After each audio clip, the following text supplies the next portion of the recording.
Hello my dear students, welcome you all.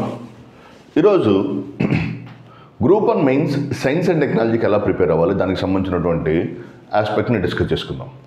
So కొంచెం interesting component, కొంచెం కేర్ఫుల్గా ఉండాలి. ఎందుకంటే ఏపీపీఎస్సీ లాస్ట్ టైం వచ్చినటువంటి మార్క్స్ మీరు చూస్తే majority of the students have failed and they scored very least marks in science and technology.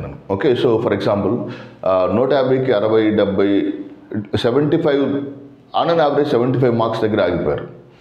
The reason is lack of integrated approach and evolutionary approach. Okay, convergent and integrated approach లేకపోవడం. So in this video we are going to discuss అసలు ఎలా prepare అవుతున్నారు, ఎక్కడెక్కడ లోపాలు జరుగుతున్నాయి, ఏమేమి ప్రక్రియల ద్వారా దీన్ని సరిదిద్దడానికి అవకాశం ఉందనేది డిస్కస్ చేసుకుందాం. First, it is completely descriptive paper, 150 marks.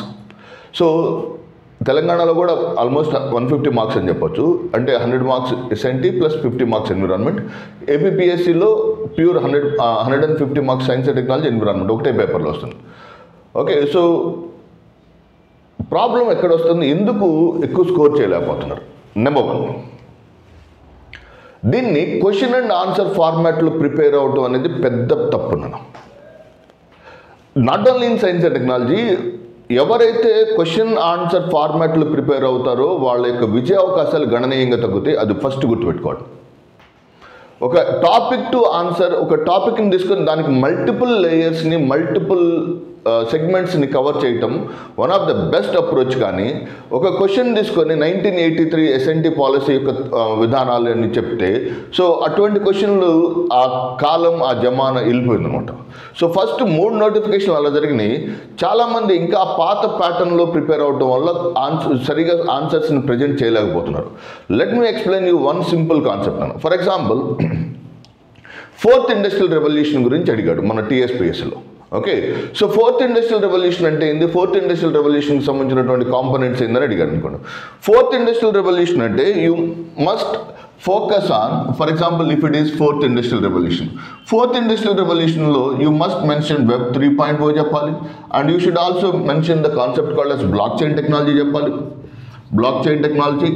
Okay, so whereas in the case of 4th industrial revolution, which also play an important role, particularly in terms of web 3.0, 4th industrial blockchain technology to part 2, and it also play an important role for the emergence of crypto, okay, and CBDC, common CBDC. Okay, so the main important thing ఏంటంటే only లీనియర్గా 4th industrial revolution మాత్రమే చదివితే marks, full potential marks రాను. So అభ్యర్థులు ఒక రేస్లోకి వెళ్ళిపోయారంటే, అంటే 15 క్వశ్చన్లన్నీ రాయాలి అన్నారు. 15 క్వశ్చన్లు రాయాలనే ప్రాసెస్లో ఏం చేస్తున్నారంటే క్వాలిటీ ఆఫ్ ద ఆన్సర్స్ మీద ఫోకస్ చేయట్లేదు.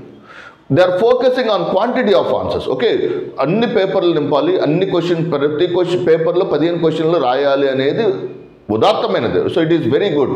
బట్ ఆ 15 క్వశ్చన్లు రాయాలనే రేస్లో ఏం చేస్తున్నారంటే క్వాలిటీని మిస్ అవుతున్నారు.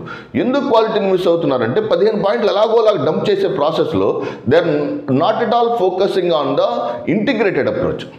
అంటే ఎప్పుడు నువ్వు 15 క్వశ్చన్స్ని పర్ఫెక్ట్గా రాయగలవు అంటే 2 డైమెన్షన్స్. ఫర్ ఎగ్జాంపుల్, ఒక క్వశ్చన్ తీసుకొని ఆ క్వశ్చన్ని అదే క్వశ్చన్ ఆన్సర్ వస్తే, నువ్వు ఏదైతే క్వశ్చన్ ప్రిపేర్ అయ్యో ఆ క్వశ్చన్కి ఆన్సర్ అదే క్వశ్చన్ వస్తే దాన్ని నింపగలవు. అలా కాకుండా హోలిస్టిక్ బ్రాడ్ పాయింట్లో చదువుకుంటూ వెళ్ళిపోయావు అనుకో, అప్పుడు నువ్వు ఆన్సర్స్ని చాలా ఎలాబొరేట్గా చదవగలవు. For example, Indian polity by Laxmikanth మాత్రమే చదివితే నువ్వు క్వశ్చన్ టు ఆన్సర్ ఫార్మాట్లో నువ్వు ఆన్సర్ చేయలేవు. ఫర్ ఎగ్జాంపుల్, దాన్ని మల్టిపుల్ డైమెన్షన్స్లో క్వశ్చన్స్ అడిగినప్పుడు నువ్వు లక్ష్మీకాంత్ అండ్ డిడి బోస్ యొక్క బ్రాడర్ నాలెడ్జ్ ఉంటే తప్ప you cannot able to answer the questions. First నేను మీకు చెప్పే సలహా ఏదన్నా ఉందంటే గ్రూప్ 1 అభ్యర్థులకి, మీరు మార్కెట్లో గ్రూప్ 1 కోసం మాత్రమే తయారు చేయబడినటువంటి గైడ్లు చదవగాకండి. Okay, so first you must come out of that. Okay, reference books చదవండి, Laxmikanth as well as D D Basu. AP history ఉందనుకోండి, try to go through the BSL Hanumantha Rao and Raghunatha Rao. So ఆ అప్రోచ్ కనుక మీరు చదివితే, అంటే ఎప్పుడైతే నువ్వు లాంగ్ రన్లో ఒక టాపిక్ తీసుకొని టాపిక్ని మల్టిపుల్ డైమెన్షన్స్లో చదివితే క్వశ్చన్ ఎలా వచ్చినా రాయగలుగుతావు. Once you are attempting the question in a holistic approach, నీకు కమాండ్ పెరుగుతుంది. అది ఎగ్జామినర్ ఈ మధ్య కాలంలో 2-3 నోటిఫికేషన్స్ నుంచి కోరుకుంటున్నారు. మీరు ఇటీవల కాలంలో తెలంగాణలో జరిగినటువంటి గ్రూప్ 1 మెయిన్స్ కావచ్చు, ఆర్ఎల్స్ ఇన్ ద కేస్ ఆఫ్ ఏపీలో జరిగినటువంటి గ్రూప్ 1 మెయిన్స్లో అభ్యర్థుల నుంచి సమగ్రమైనటువంటి సమాచారాన్ని మల్టిపుల్ డైమెన్షన్స్లో మల్టిపుల్ లేయర్స్లో అడుగుతున్నాడు అనుకో. సో కాబట్టి మీరు ఏం చేయాలంటే నాట్ ఓన్లీ ఎస్ఎన్టీ, ఏ పేపర్లోనైనా ఏ పేపర్ ప్రిపరేషన్లోనైనా you must include the concepts. For example మన టీఎస్పీఎస్సీ గ్రూప్ 1 మెయిన్స్లో ఒక అద్భుతమైన జనరల్ ఎస్ఏ క్వశ్చన్ ఇచ్చాడు క్లైమేట్ చేంజ్ మీద. క్లైమేట్ చేంజ్కి సంబంధించినటువంటి క్వశ్చన్ని నువ్వు అది ఒక్క రోజులో చదువుకుంటే మాత్రమే అయ్యేది కాదు. ఓకే, సో ఒక మల్టిపుల్ కాంపనెంట్స్లో ఓకే COP26, COP21, COP16 ఇలా క్లైమేట్ చేంజ్ అంటే ఏంది, క్లైమేట్ చేంజ్ యొక్క ఇంపాక్ట్స్ ఎలా ఉంటాయి, క్లైమేట్ చేంజ్ వల్ల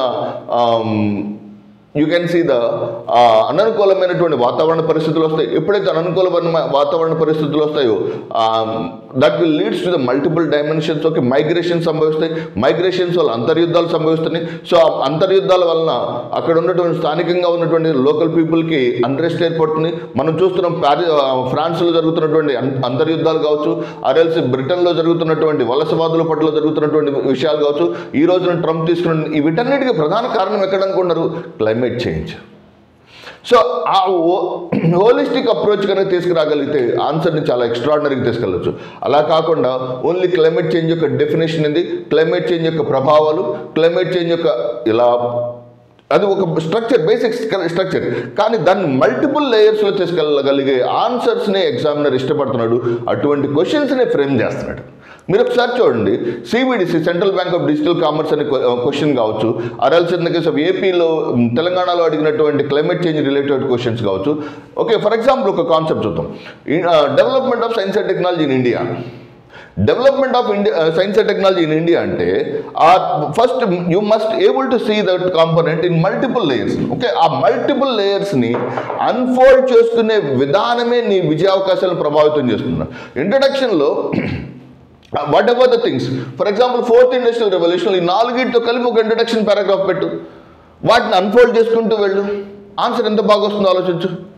for example in the case of let us see the concept of development of science and technology in India అన్నట్టు.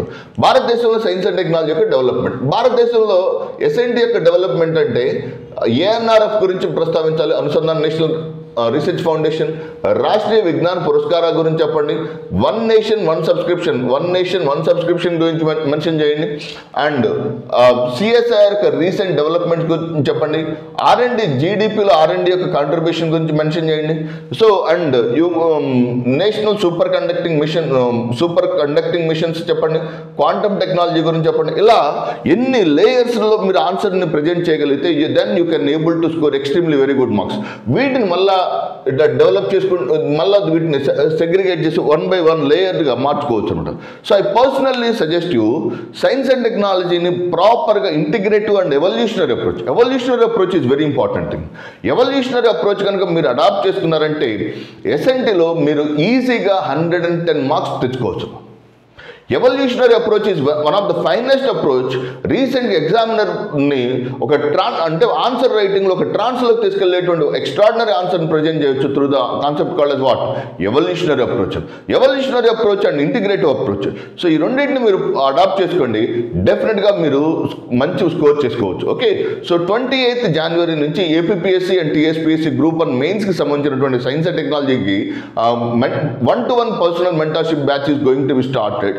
So interested students can download the Lakshmi sir classes app download చేసుకొని group 1 mains science and టెక్నాలజీకి సంబంధించినటువంటి కోర్సెస్ని మీరు తీసుకొని so long term అంటే 4 or 5 months long term preparation ఉంటే తప్ప లేదు లాస్ట్ 1 monthలో ప్రిపేర్ అవుతాను లేకపోతే లాస్ట్ 2 monthsలో it is not such a kind అన్న. సో యూపీఎస్సీ అభ్యర్థులు కూడా కష్టంగా ఫీల్ అయ్యే కాంపనెంట్ ఏదైనా ఉందంటే ఎస్ఎన్టీ. ఎందుకని యూపీఎస్సీలో సైన్స్ అండ్ టెక్నాలజీకి పెద్దగా ప్రాధాన్యత లేదు కాబట్టి. Are you understanding the concept? So our approach and orientation has to be changed once you start preparing for APPSC or TSPSC group 1 mains. So overall holistic approach develop చేయడానికి కానీ మాత్రం మీరు ఎక్కువ ప్రిఫరెన్స్ ఇవ్వండి. That makes you to score extremely very good marks in your science and technology. So thank you very much. All the very best. God bless you all.